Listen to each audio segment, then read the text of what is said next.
आइए साथ मिलकर 0 से लेकर 19 तक की गिनती गिनते हैं। तो हम शुरुआत करेंगे 0 या फिर 0 से, फिर इसके बाद आता है 1, फिर 2, फिर 3, फिर 4, फिर 5, 6, 7, 8 और इसके बाद आता है 9। और 9 के बाद हमारी 2 अंक वाली संख्याएं या फिर 2 डिजिट वाले नंबर्स शुरू हो जाते हैं।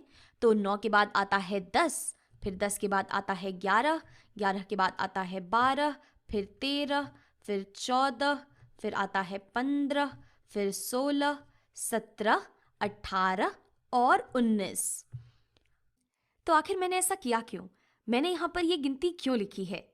ऐसा इसलिए किया हमने ताकि हम इन संख्याओं में एक पैटर्न को समझ पाएं। खास करके ये जो 10 से 19 वाली संख्याएं हैं, हम इनके पैटर्न को समझ पाएं। और जो कुछ भी मैं यहाँ एक संख्या के लिए करूँगी वो हमारी इन सभी संख्याओं के लिए सही होगी।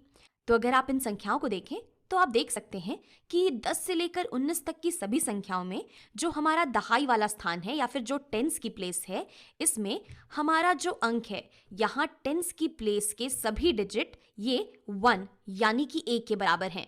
और इसका क्या मतलब होता है? इसका यही मतलब है कि दहाई वाले स्थान का ये जो 1 है, ये दरअसल 10 के बराबर है। तो मैं यहाँ पर क्या कहना चाहती हूँ, चलिए देखते हैं।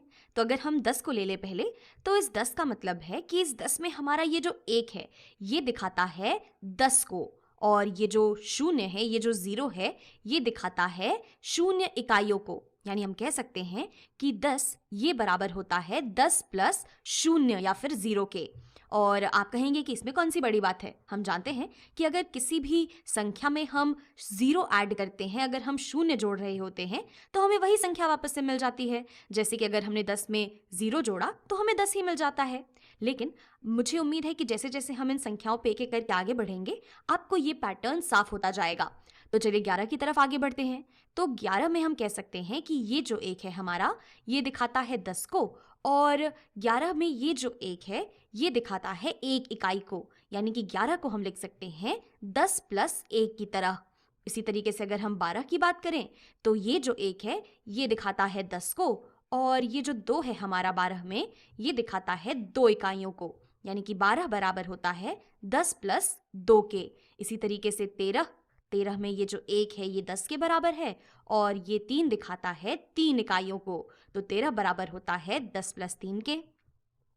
14 में ये जो 1 है, ये दिखाता है 10 को, और ये जो 4 है, ये दिखाता है 4 इकाइयों को। तो 14 को हम 10 प्लस 4 लिख सकते हैं। तो मैं उम्मीद कर रही हूँ कि आप इस पैटर्न को समझ पा रहे होंगे। आप देख सकते हैं कि हम यहाँ 10 से लेकर 19 तक की सभी संख्याओं को 10 प्लस एक संख्या की तरह लिख सकते हैं। जैसे कि 15 को हम लिख सकते हैं 10 प्लस 5 की तरह। तो मैं चाहती हूँ कि आप इस वीडियो को यहाँ पे पॉज करें और 16, 17, 18, 19 इन्हें जो है इस पैटर्न की तरह लिखने की कोशिश करें। कोशिश करिए कि आप इन सभी संख्याओं को 10 प्लस एक संख्या की तरह से लिख पाएं। तो चलिए अब इसे साथ में करते हैं। शुरुआत करते हैं हम लोग 16 से। तो 16 को हम लिख सकते हैं 10 प्लस 6, 17 को हम लिख सकते हैं 10 प्लस 7, 18 होगा 10 प्लस 8 और 19 होगा 10 प्लस 9। तो इस तरीके से अगर हम 10 से लेकर 19 तक की सभी संख्याएं लिख लेते हैं, तो हमें काफ़ी साफ साफ दिखाई दे रहा है कि यहाँ पर बाईं ओर वाला जो अंक है 1, ये दिखाता है 10 को, और यहाँ पर इन 10 में हम जोड़ रहे हैं जो कुछ भी हमारे दाईं ओर वाला अंक है। अगर हम यहाँ 10 से लेकर 19 तक की संख्याओं को देखें, तो दाईं ओर में हमारे पास ये जो 0, 1, 2, 3, 4, 5, 6, 7, 8, 9 है, इसे अगर हम 10 में जोड़ते जाएंगे तो हमें हमारी 10 से 19 तक की गिनती मिलती जाएगी। तो मैं उम्मीद करती हूँ कि आपको ये पैटर्न समझ में आया होगा।